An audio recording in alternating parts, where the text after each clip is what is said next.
President Cyril Ramaphosa says he won't accede to former President Jacob Zuma's demands to withdraw the appointment of Raymond Zondo as Chief Justice. The President's spokesperson, Vincent Mangwenya, says Ramaphosa will not waste his time on what he labelled an illogical demand.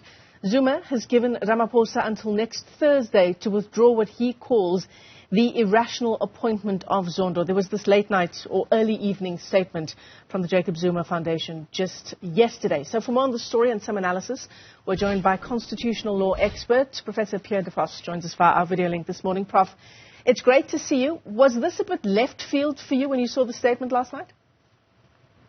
Well, given the various bizarre legal maneuvers of the former president that we've seen in the past, this maybe doesn't come as a complete surprise. From a legal perspective, it is surprising that any lawyer put their name to the document because it's a legal nonsense. It requires the president or demands that the president acts unconstitutionally by removing the Chief Justice, something that he cannot do, is not entitled to do. That would be infringing on the separation of powers and independence of the judiciary. So obviously that is not going to happen at all. Okay, so you've answered my next question, which was, legally, are there any valid points contained in the statement? Yeah, so the problem is, the basic request is obviously unconstitutional. The president cannot interfere and remove somebody who was already appointed as a judge. Only the Judicial Service Commission, after the Judicial Service Commission has found that there are grounds for removal, then through Parliament this can be done, but not through the courts.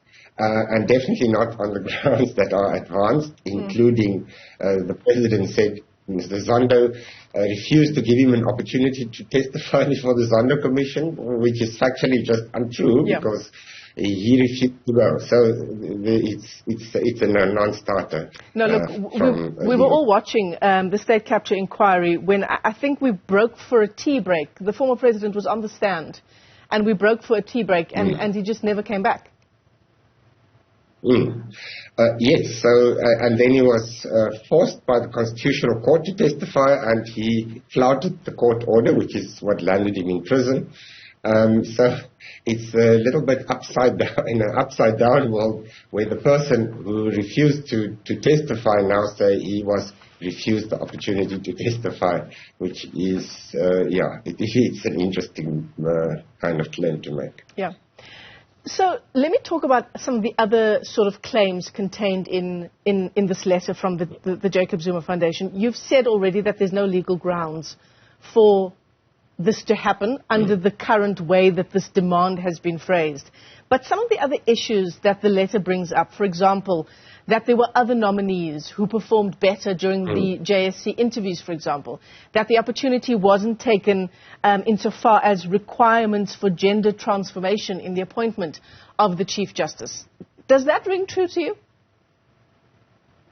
Well, the problem with that claim is it misconstrues what the Constitution says. The Constitution says the President has the discretion to appoint the Chief Justice after consulting with, amongst others, the Judicial Service Commission.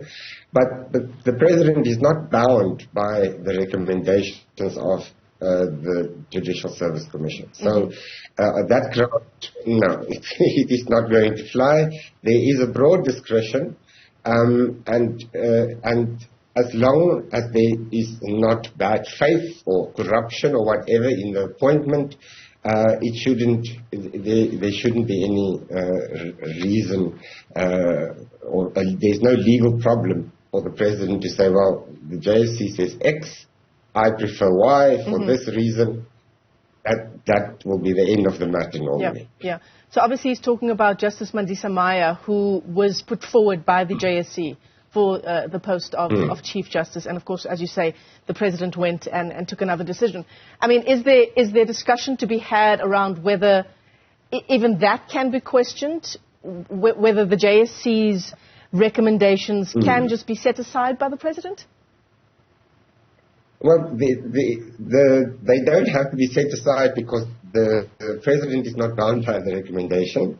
One can make an argument to say it would have been better for the President to appoint X or Y. Yeah. But that in itself doesn't make the decision irrational. So on that ground, it's from a legal perspective, if you're going to challenge the decision based on rationality, firstly, you can't do it in a court, but if you could do it there, then just because you disagree with the decision, that in itself is not ground for setting it just.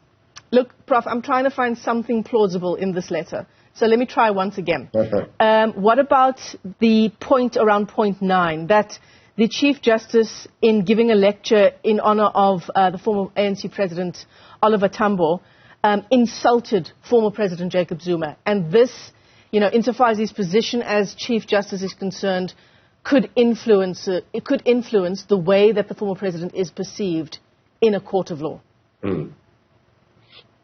Well, it's really not about the former president and whether he has or has not been insulted. He's just a normal person like me and you. It's really irrelevant.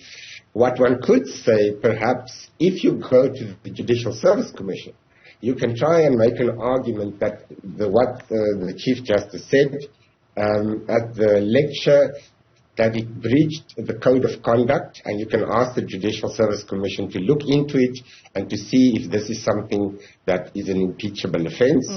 I'm also trying to think of anything in the letter that might run. If you go to the Judicial Service Commission, at least they would have to consider the matter. As it is presented at the present, the letters really, there's no other thing but to ignore it. Yeah, which is exactly what the President has done. And thank you for that free legal advice there for the Jacob Zuma Foundation. But exactly what you've said is what President Cyril Ramaphosa has said through his spokesperson, that essentially he won't entertain this letter. Yes, so because if he does, then he would be acting unconstitutionally, because he would do something that he is prohibited by the Constitution to do, namely remove somebody from office in the judiciary with none of the processes in the JSC having been followed. Professor Pierre, always on hand to give us just the facts as they stand in the Constitution. Thanks very much for joining us this morning. Prof. De Vos is a constitutional law expert as we continue to unpack this letter that was penned by the Jacob Zuma Foundation on behalf of the former president demanding the removal of the Chief Justice.